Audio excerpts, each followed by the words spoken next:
Welcome back to the Tandem podcast. Today we have Tyler Foley. How's it going, Tyler? Good, man. How are you?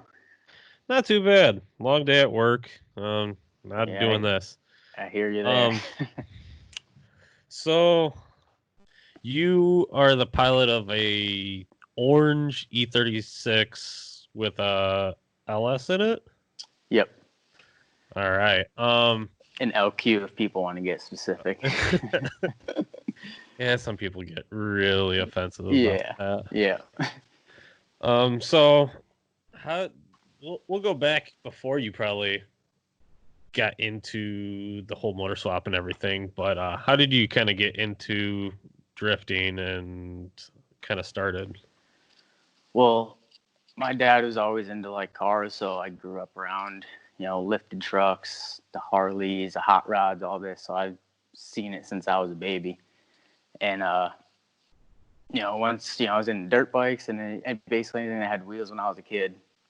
And then when I got older, got my license, kind of started getting into wrenching with my dad and helping him in the shop and everything. And then my older brother, he's 4 years older than me, always had a Fox body, and he would deliver papers in it. So, like, I'd go out with him, thought it was the coolest thing. I was like 13, 14 years old. He's got this 5.0 Fox body that nothing special, but the thing was, as cool back in the day.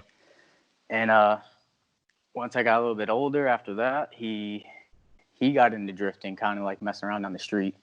He got into 240s, and then I went and seen, I thought it was the coolest thing. I wasn't driving at the time.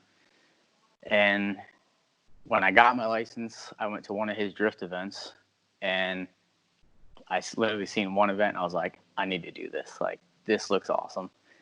So I started looking into, rear-wheel drive cars. I looking at 240s, looking at BMWs, and then ended up coming across the E36 that I actually drive now. It's the car I learned how to drive standard in and started drifting in, which is pretty cool. I mean, so I got that. It was a 318, so it was the four banger. So the thing was super slow. Like, but surprisingly, those things like have a decent amount of torque.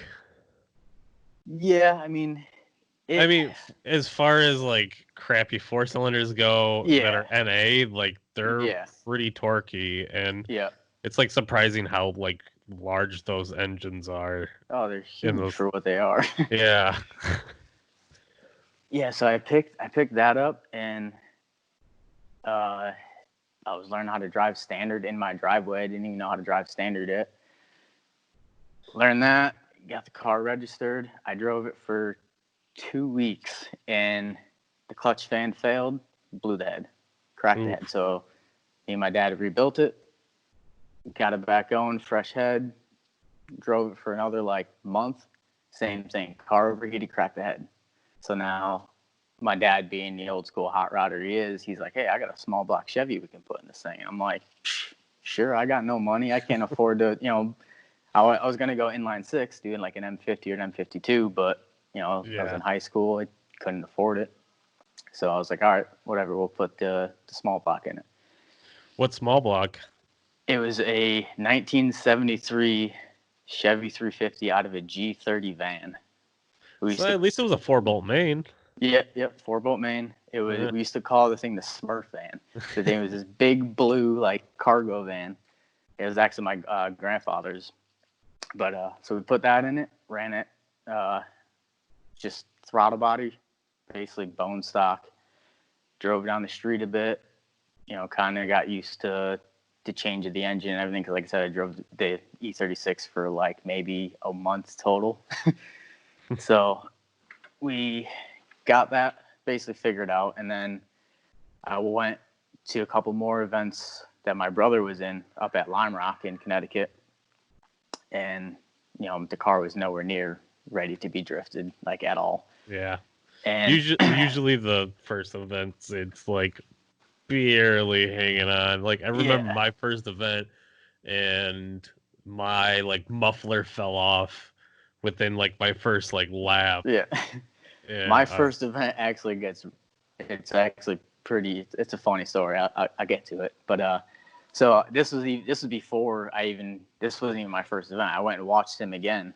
Just drove the car up there because it was actually like on the street and running. And that was the last event of, I think, the 2013 season, I believe. And then I didn't drive until their last event in 2014. That was my first event.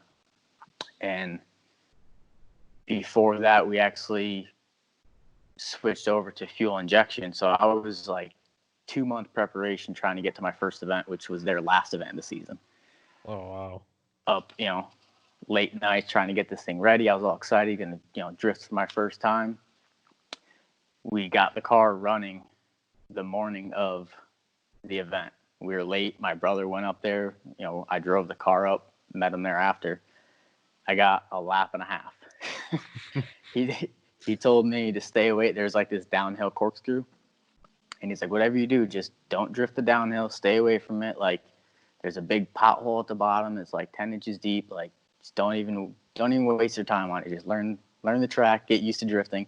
I was like, all right. So I did one lap. I was like, I feel good.